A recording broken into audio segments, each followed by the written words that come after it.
Basi barabara kabisa, na hii hapa ni episode ya 10 ya Merlin kutoka hapa katika chaneli yako pendwa. Basi katika kile kitu ambacho nitaweza kukujulisha katika siku ya leo ni kwamba aliyeigiza kama Uther Pendragon kwa jina lake halisi anafahamika kama Anthony Edwards, kwa hivi sasa amefariki dunia. Hizi ni taarifa mbaya sana tunapoendelea na series yetu hii hapa. Kwa hiyo naomba basi tumuombee kwa Mwenyezi Mungu naye pia apumzike kwa amani.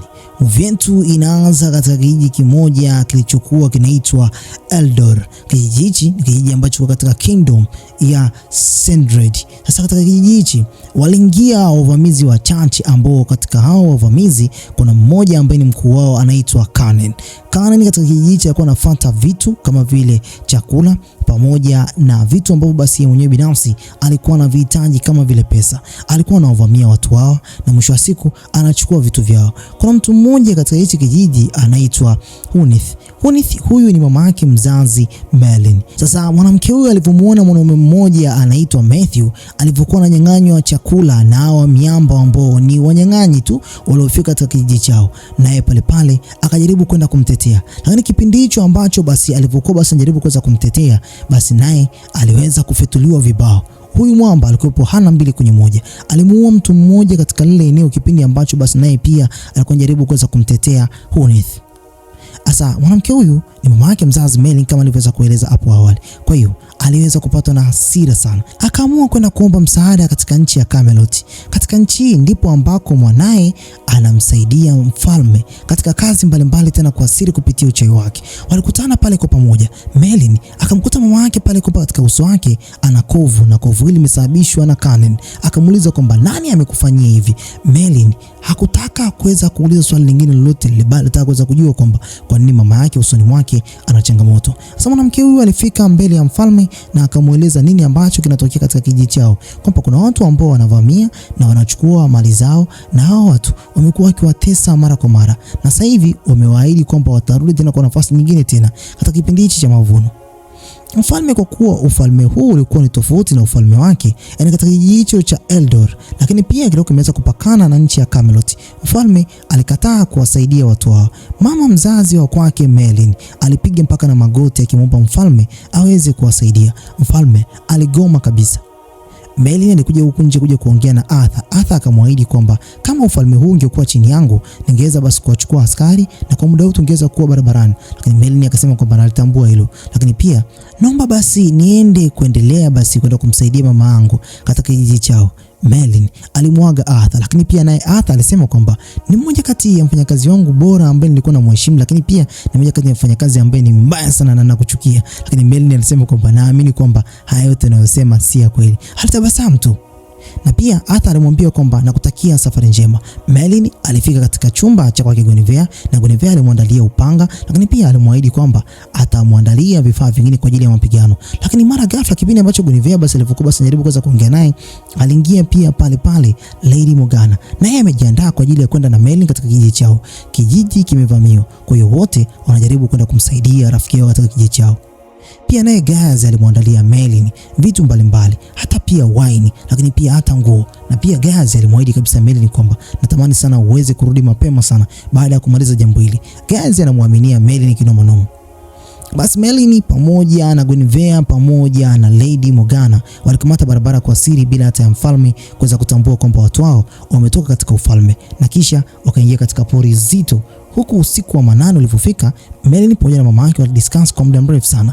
Alijaribu kuweza kuuliza namna ambavyo marafiki zake walivyoweza basi kujumuika naye. Merlin anasema kwamba hawa ni watu ambao wananiamini, ni watu ambao wananipenda. Lakini mwanamke huyu anasema kwamba sidhani kama wao wanawake wanaweza kupigana na Kanen ambaye basi ni mmoja kati ya mtu ambaye ana watu wengi tena wenye nguvu. Merlin anasema kwamba kwa kuwa mimi nipo hapa, basi nenda kupambana naye huyo mtu, lakini hichi ambacho amekufanyia sio kitu kizuri. Asa wakaidiana kwamba katika uso wa dunia hii Merlin anatakiwa kabisa kwamba atunze siri hii, kwamba paswi mtu yoyote kuweza kutambua kwamba yeye ni mchawi, tena akiwa katika nchi ya Camelot. Basi mama akamwaga mwanae na kisha akaenda kulala. Merlin alivyobaki sasa pale akaanza kucheza na kijinga cha moto, akapuliza moto na kisha akanena maneno yake pale kwa lugha, na mwisho wa siku Dragoni akajichora katika yale maganda ya moto. Nyakati za usiku, kipindi ambacho Merlin amelala usingizi ya upande mzee, anageuka hivi anageuka kule. Kwanza kabisa mawazo ni mengi. Yeye ndo mwanaume katika hili eneo. Mara ghafla akaanza kusikia kama vile kuna farasi alikuwa anatembea. Merlin akatoka kwa siri, tena kisirisiri, maskini ya Mungu, tena akiwa na mashaka sana. Huyu ni servant tu, yani mfanyakazi wa ndani, hajui kupigana. Akaanza kunyata huku yuka kule. Mara ghafla kuna upanga ulikuwa nyuma yake. Huyu mtu nani aliyekuwa nyuma yake? Merlin sasa akaambiwa kwamba anajua kwamba hauna pesa. Ghafla huyu aliyekuwa nyuma yake alikuwa ni Arthur, lakini Merlin baki kidogo tu ampige upanga. Arthur amekuja kumsaidia mfanyakazi wake, na Arthur anamwambia kwamba utakiwa umelala, kwani unazunguka hapa? Merlin sasa akaenda kupiga story na Arthur, na Arthur akamwambia kwamba mama amelala, wewe unazidi basi kupiga makelele hapa. Kesho itakuwa ni siku ambayo ni ndefu sana, naomba uweze kujiandaa kwa ajili ya siku ya kesho. Asubuhi mapema ilipofika katika kijiji chao cha Eldor, huku basi Karen alifika tena kwa nafasi nyingine tena. Aliwapiga watu sana, walihitaji chakula hao watu. Hao watu ni kama vile mabandits. Sasa hao wanakijiji walikuwa wameficha vyakula vyao chini ya ardhi. Sasa kila ambaye basi alikuwa anajaribu kuweza kuficha, hao miamba walikuwa wanawafuata na kuwasukuma kule, wakitamani kabisa kuweza kuchukua vitu vyao. Nyakati ambazo basi wakina Merlin na wenyewe pia walikuwa wanakuja huku kijijini, hali si shwari. Yaani ndo kabisa walikuwa wanazidi kupata taharuki kila dakika. Watu walikuwa wanazidi kudhoofika kila siku. Vyakula vinachukuliwa, hakuna vitu ambavyo basi kwa vinabakizwa na hao watu. Karen alikuwa na kundi la wanaume ambao ni wana nguvu sana. Walikuwa wakiwaonea mara kwa mara. Sasa wakawa wanawapiga hata katika nyakati ambazo walikuwa wanajaribu kuweza kujitetea. Na hapo Arthur pamoja na kundi lake waliingia katika hiu mtanangi. Huu mtanangi ulikuwa mzito sana. Wenyewe wakashangaa kwamba watu wametokea wapi. Wakaanza kupigana nao. Merlin naye pia akawa anapigana. Nyakati ambazo Merlin naye pia akawa anapigana, akabananishwa kwenye kona, libaki kidogo tu naye aweze kuuawa. Akapiga kimbola hivi, upanga mzee ukaanza kuwa wa moto. Lakini pembeni katika lile eneo kuna mtu mmoja ambaye anaitwa Will sasa alikuwa anamfahamu Merlin. Alitazama lile tukio ambalo Merlin basi alikuwa amelifanya, na kisha huku Arthur naye pia akawa anazidi kutembeza mkongoto. Mkono unapigwa mzee, hakuna kusubiriana mzee. Lakini pale Karen aliamua kukimbia baada ya kuona kwamba mtanangi umekuwa mzito. Sasa huku Will akamwambia kwamba hivi mpaka lini utaendelea basi kuendelea kufanya vitu vya kichawi wewe mtoto? Wewe mtoto namna gani? Kumbe bana hao watu wanajuana. Wakaanza kutaniana. Kila mmoja akaambia kwamba nimekumisi sana. Sasa Will akamkumbatia pale Merlin, lakini pia naye Merlin akamwambia Will, vipi ilikuwaje? Arthur akatoa amri kwamba anatamani kuweza kuongea na wanakijiji. Akamwambia kwamba Merlin wakusanya na kijiji wote, nataka niongee nao. Pale baada ya kupewa amri, Merlin ilibidi afuate. Bado kuna yeye pia bado ni mfanyakazi tu. Sasa baada ya muda Will alikuwa anamtazama tu namna ambavyo Merlin alivyokuwa anafanya kazi. Arthur naye pia akawa anazidi kuendelea basi kuongea na hao watu. Will akawa anabisha pale katika ule mkutano, anasema kwamba hatuwezi kupambana na hao watu. Hao watu wana nguvu, wana uwezo ambao si wa kawaida. Mama yake Merlin ambaye ni Hunith akawa anasema kwamba tutapambana iwezekanavyo, mwache atutetee. Will anasema kwamba haiwezekani, hao watu wana uwezo, tuwapeni tu kile ambacho anakitaka. Hao maharamia wamekuwa wakitutesa kila mara, lakini acha tuwachukue kile ambacho anakitaka. Will alikuwa ni muoga sana, anaamini kwamba watu watakufa. Kwa hiyo hata akawa anasema kwamba lazima niwafundishe watu kuweza kupambana na hao mabandits. Haiwezekani kwamba kila siku mnavamiwa, kila siku mnachukuliwa vitu vyenu. Kila mmoja pale akawa anampinga Will. Asa Will kulingana kwamba watoto basi walikuwa wamempinga, yeye akaamua kuondoka. Asa watu wengine wote pale wakasema kwamba mimi hapa nitakuwa katika mpambano, wanakijiji wengine wote. Asa Will katika chumba chake alikuwa basi anajiandaa tena kwa hasira sana. Merlin alimfuata, akaanza kumuuliza kwamba Will, kwani unakuwa hivyo? Wewe ni mtu wa namna gani? Akasema kwamba huyo Arthur anawapeleka watu katika kifo. Haiwezekani kwamba watu kila siku wanakuwa basi wanapambana hapa kwa ajili ya chakula afu hawafi, lakini yeye anataka basi kutupeleka katika kifo. Merlin anamwambia kwamba haiwezekani, kuna kitu kingine ambacho wewe mwenyewe binafsi labda unakimaanisha. Will anasema kwamba hakuna, huyo mtu ni mtu tu ambaye basi anatamani kuwa king katika siku zijazo. Will ana hasira kinoma noma, anamwambia kama siku moja mfalme huyu ambaye basi unategemea kwamba atakuja kuwa mfalme akija basi kugundua kwamba wewe ni mchawi, unadhani kwamba atakufanyia nini? Atakufanyia tu unyama kama ambavyo basi wanawafanyia wachawi wengine. Uitambua jambo hilo na kuambia ukweli. Huyo mtu kuna siku atakufanyia unyama, lakini bora umwambie ukweli, aamue kwamba atakufanyia unyama hapo mwanzoni au kwa mwishoni. Usiku ulipofika, Arthur alikuwa amelala chini. Anamwambia Merlin, hivi ndio maisha yenu hivi alivyo? Merlin anasema kwamba ndio. Arthur anasema kwamba haya maisha ni magumu sana. Merlin anasema kwamba hujazoea hii hali. Tumekuwa tukilala tangu tukiwa wadogo mpaka kwa hivi sasa. Hali yetu ya maisha ni hivi kila siku. Sasa wakamka asubuhi, Arthur akaandaliwa chakula. Chakula hichi basi ni chakula cha kienyeji kidogo. Yeye Arthur hajazoea. Hawezi kula mzee. Anajaribu hivi, akaona hichi chakula mimi siwezi kula. Akampa Guinevere. Guinevere amezoea maisha ya dhiki, ameshaishi katika hali tofauti tofauti. Akala kile chakula na kisha akamrudishia mama yake mzazi Merlin. Akamwambia kwamba Arthur ameshukuru sana. Huyu mama sasa alikuwa anajua kabisa kwamba Arthur hajakipenda chakula. Akamtazama Merlin mwanae, anamwambia kwamba naamini kwamba Arthur atakuwa anakupenda sana. Merlin anasema kwamba ndivyo alivyo. Mara kwa mara amekuwa akifanya hivyo. Lakini mama anamwambia kwamba unapaswa uweze kujivunia sana kwa sababu sio kila mtu anamfanyia kazi Prince. Merlin alipewa kazi kwa ajili basi ya kwenda kutafuta kuni ambazo kuni hizo zitatumika kwa ajili ya kuweza kupigana. Willy akamfuata. Willy anamwambia kwamba unaenda kufanya nini huko?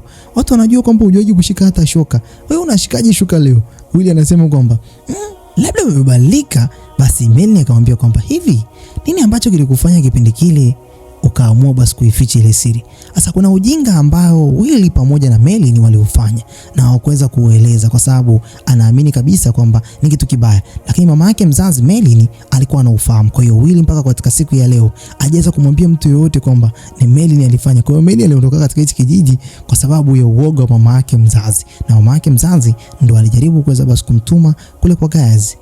Kwa hiyo katika siku ya leo basi baada ya kuweza kukusanya hizi fimbo nyingi sana na kuni mbalimbali, basi alizileta hapa na wanakijiji wote wakaanza kufundishwa namna ya kupigana. Arthur anatoa maelekezo kwa kina. Guinevere huko naye pamoja na Lady Morgana wakawa wananoa panga kidogo kidogo. Sasa kuna mtu mmoja ambaye anaitwa Mathayo, kwa jina la kizungu anaitwa Matthew. Matthew akatumwa na Arthur aende katika upande wa barabara ambako huko yeye atakuwa kama vile mlinzi kwa ajili basi ya kuweza kuwatazama hao mabandits, hao wezi wanaokuja katika kijiji chao. Endapo basi atawaona anapaswa aweze kurudi hapo kutoa taarifa. Guinevere pamoja na Lady Morgana wote kwa pamoja walikuwa wanajaribu kuweza kumwambia Arthur kwamba hawana kijiji bado hawajawa sawa. Waruhusu pia wanawake waweze kuingia katika mpambano huo. Usiku ulipofika, Merlin pamoja na kina Morgana wako wamelala katika chumba kimoja. Merlin yupo chini, kina Morgana wako juu. Sasa kina Morgana wako wanajaribu kuweza kudiscuss wakiamini kwamba watu wote wamelala. Hawa watu wanasema kwamba pia hata naye Arthur amekuja hapa kwa ajili ya Merlin, kama vile sisi hapa tulivyokuja kwa ajili ya Merlin. Merlin tunampenda sana. Merlin akaona kabisa kumbe watu wananipenda hivi. Arthur bado akajaribu kuweza kuwa convince wanakijiji kwamba wanapaswa watambue kwamba wanatakiwa waweze kutengeneza mitego mbalimbali kwa ajili ya kuwatega hawa watu. Hadi kipindi ambacho walivyokuwa basi na discuss, mwanamke mmoja huko nje alipiga ukunga kinoma noma. Walipotoka nje walimkuta Mathayo, yani Matthew, alikuwa ameshaweza kuuawa na nyuma ya mgongo wake kuna ujumbe kwamba hawa watu bado watakuja. Arthur aliogopa sana, wanakijiji wakaanza kuogopa. Sasa pale pale kipindi ambacho basi Arthur alivyokuepo basi anajaribu kuweza kuambia wanakijiji kwamba wanapaswa kujiandaa. Willy tena akawa anasema kwamba umeona sasa huu ujinga unaofanya watu watazidi kufa mmoja baada ya mwingine, unafanya mambo yanakuwa magumu zaidi, achana na hawa watu. Willy akarudi tena ndani. Willy maskini ya Mungu ana hasira, yani atamani kabisa watu waendelee kufa, anatamani kabisa waendelee kuishi katika hali ya upole, katika hali ambayo basi ni ya kuwanyenyekea wa mabandits. Merlin anamwambia pale pale kwamba hivi unadhani kwamba utakavyoondoka katika ile eneo hawa watu watakufikiriaje? Usiondoke bana, tubaki wote tupambane katika siku ya kesho. Kesho Kanen anakuja kutuvamia. Sasa pale pale Willy akamwambia kwamba hivi unadhani kipindi ambacho ulivyoondoka hichi kijiji kilikuwaje? Ulitukimbia, umetoka katika dhiki, tena ukiwa na nguvu zako na uchawi wako. Yaani katika siku ya leo unajaribu eti kuniambia kwamba mimi hapa nisikimbie. Wewe ni mjinga. Merlin alijisikia vibaya sana. Akamfuata Arthur akaanza kudiscuss naye, akamwambia kwamba katika siku ya kesho namna ambavyo mambo yatakavyokuwa sijui itakuwaje na watu bado hawajawa tayari, lakini naomba usijaribu kuweza kuambia maneno ambayo yatawafanya waweze basi kupoteza kabla hata ya pambano. Wape maneno yenye nguvu. Lakini kipindi ambacho Merlin alivyokuwa basi anaongea, mama yake mzazi alikuwa anasikiliza na akamwambia Arthur kwamba katika siku ya kesho mambo yatakayotokea, naamini kwamba wewe mwenyewe binafsi unaweza ukanipenda au ukanichukia. Mama akawa amegundua kabisa kwamba mwanae inawezekana kwamba anatamani kwenda kutumia uchawi. Usiku ulipofika, Arthur aliwapa moyo wanakijiji wote kwamba wanapaswa waweze kupambana kwa ajili ya kijiji chao, wanapaswa waweze kupambana kwa ajili ya mtaa wao, wanapaswa waweze kupambana kwa ajili ya familia zao. Hawapaswi kuendelea basi kumruhusu mtu yoyote yule azidi kuwaonea katika kijiji hichi. Arthur pale pale wanawake wakasema kwamba na wenyewe pia wataingia katika mpambano huo. Wote kwa pamoja kipindi ambacho basi wanaongea, wakaamua basi kuwa kitu kimoja na kisha wakanyosha fimbo zao juu, akasema kwamba Eldor itakwenda kusimama tena. Usiku wa manane Merlin basi anarudi zake ndani. Mama yake akamwambia Merlin, naomba uje ukae hapa. Najua nini ambacho nataka kuweza kukifanya. Naomba mwanangu usikifanye, na kama ukikifanya naomba mtu yote asiwezi kukiona. Mama alikuwa anaogopa sana mwanae kuweza kupata kibarua au kuonekana na watu wa Camelot kuhusiana na jambo zima la uchawi. Sasa kipindi hichi uchawi ulikuwa unaogopeka sana, ulikuwa unachukiwa. Baba mzazi wa kwake Arthur alikuwa ni mmoja kati ya mtu ambaye anaupinga uchawi bila hata uoga, na aliweza pia kuutumia kwa ajili ya Arthur kuweza kuzaliwa. Basi mama yake mzazi Merlin alimtakia Merlin safari njema, lakini pia hata naye Merlin alimwambia kwamba kama nitaonekana katika siku ya kesho kwamba nautumia uchawi, basi ndivyo ilivyopangwa, sisi kuruhusu watu wetu wazidi kuteseka. Siku iliyofuata sasa, Guinevere alimpa chakula Arthur, na Arthur alikuwa basi atamani kula kile chakula, lakini Guinevere alimwambia kwamba upaswi kukinusa hicho chakula, unapaswa uendelee kula. Lakini pia Arthur akamwambia pale pale Guinevere, naamini kwamba ulikuwa sahihi. Na Guinevere kwa sababu alikuwa anajishtukia sana namna ambavyo alivyoongea na Arthur katika kipindi hichi hapa. Lakini pia Arthur naye pia alikuwa kama vile anauoga. Guinevere akamwambia kwamba ninakuamini na watu wote tunakuamini pia. Yaani Guinevere kuna namna kabisa alikuwa anajigonga gonga kwa Arthur, lakini sasa ndio hivyo, hawezi kufunguka vizuri kwamba mzee, mimi nakupenda bana. Pisi mzee imenyoka kinyama. Basi pisi ya watu ikaamua kuondoka. Siku ya leo Merlin akawa anajaribu basi kuweza kumwandaa Arthur. Arthur akamwambia hapana, sio leo. Leo wewe ndio utavaa hizo nguo za kwako. Merlin sasa akavaa ile nguo moja pale, na kisha pale akajaribu kuweza kumwambia Arthur kwamba nashukuru kwa kila kitu, lakini kuna jambo ambalo natamani kuweza kukwambia. Siku ya leo kile ambacho utakiona huko nje, naomba usinifikirie vibaya. Nafikiri kwamba itakuwa ni tofauti kidogo. Sasa Arthur akawa nadhani kwamba kama vile Merlin ana uoga tu, akamwambia kwamba ni swala lazima la uoga, basi kila mtu ni muoga. Lakini bado akamwambia kwamba sio hivyo, ni kuhusu. Kabla hajamwambia pale akaingia Morgana. Merlin anatamani kuweza kumwambia Arthur kwamba yeye ni mchawi. Wanakijiji wote wakawa wamejipanga pale kwa ajili ya mapambano. Kisha kila mmoja akaambiwa kwamba akae katika section yake. Mitego ikategwa. Hao miamba sasa wakaanza kuja. Wakina Kanen, bandits, wameinua mapanga yao juu. Wameingia katika hichi kijiji, wana mpango mmoja tu wa kuweza basi kuchukua vyakula vyao. Wanakijiji na wenyewe pia wakaambiwa kwamba wakae kimya. Yaani hakuna kuongea katika siku ya leo. Basi walivyoingia pale ndani walikuwa na mawenge kinoma noma. Sasa mitego ilikuwa basi wameitega, wakawa wanategemea kwamba mmoja kati ya mtu ambaye anapaswa aweze kuanzisha hilo varangati alikuwa ni Morgana. Sasa Arthur anawaambia wanakijiji kwamba kaeni kimya, kaeni kimya. Wakina Kanen wamefika pale wanachangamana, wanakijiji hawapo. Mara ghafla Morgana maskini ya Mungu anashindwa kuwasha moto. Mawe yanayagonga gonga moto wake. Merlin akatoka mbio, akatamani kwenda kutumia uchewi wake angalau basi mambo yote yaende sambamba. Sasa huku basi Merlin akaonekana. Hao miamba sasa wakaanza kumtimua. Merlin naye pia akakutana pale hivi na Morgana. Hapo akamwambia Morgana kwamba kaa pembeni. Sasa Morgana alivyokuwa basi amegeuka nyuma, hajaona kwamba Merlin anatumia uchawi. Akapiga kimbola hivi mzee, moto ukawaka. Mara moto ulivyowaka hivi, mtego uko umeweza kuwanasa hawa miamba. Miamba sasa walivyokuwa basi wamedaka pale katikati. Vita ikaanza. Vita ni vita mura. Panga zikapigwa kinoma noma. Merlin pamoja na Will wote kwa pamoja walikuwa katika lile pambano. Merlin mwenyewe binafsi alifurahi kinoma noma. Sasa nyakati za mwisho wanakijiji wakawa na uwawa sana. Merlin pamoja na Will walikuwa wamesimama. Sasa Merlin katika siku ile akasema liwalo na liwe, acha uchawi uonekane. Akapiga kimbola hivi mzee, kimbunga kikaanzia hapo down. Yaani kimbunga kikali kinoma noma. Sasa wale miamba kipindi ambacho basi walivyokuwa wanapigana, wote wakawa wanarushwa mbali. Yaani hakuna mtu yoyote alikuwa basi amebaki akiwa amesimama. Sasa baada ya kuona kile kimbunga, kila mmoja akaanza kukimbia, wakajua kabisa kwamba hapa leo tumeshindwa. Arthur alishuhudia kile kitendo kwamba kimbunga namna ambavyo kilivyokuwa basi kinajitokeza. Akamwona kabisa Merlin pamoja na Will walikuwa wamesimama sehemu moja. Sasa hakujua kwamba ni nani alifanya lile jambo. Wanakijiji na wenyewe wakapata nafasi ya kuwakimbiza hao miamba. Arthur alibaki pale katika lile eneo akiwa anatazama. Mara ghafla Kanen alifika pale kwa ajili basi ya kupambana na Arthur. Arthur sasa alipigana na Kanen kinoma noma, na mwisho wa siku Arthur alifanikiwa kuweza kumchomeka upanga Kanen. Sasa aliwafuata Will pamoja na Merlin, akamwambia kwamba na ujue uchawi tangu nimezaliwa, nikiuona hivi na ufahamu. Nani amefanya hivyo? Hicho kimbunga kipaswa kuweza kuonekana hapa. Sasa kipindi ambacho basi alipokuwa anawauliza, sasa huku nyuma sasa Kanen kumbe maskini ya Mungu alikuwa hajafa. Akarusha mshale. Will akauona ule mshale, akakimbia akaenda kujitegea hapo aweze kupiga ule mshale. Na mwisho wa siku Arthur baada ya kuona kwamba Will alikuwa ameweza kusaidia maisha yake, akamwambia kwamba Merlin nimpeleke Will ndani. Merlin alipompeleka Will kule ndani, hapo basi Will akatamka na kusema kwamba ni mimi hapa nilikuwa basi nimeweza kutumia uchawi.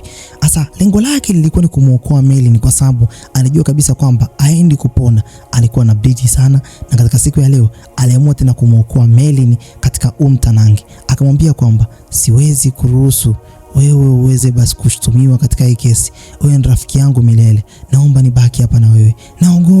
Naogopa Merlin. Na kisha akakata roho.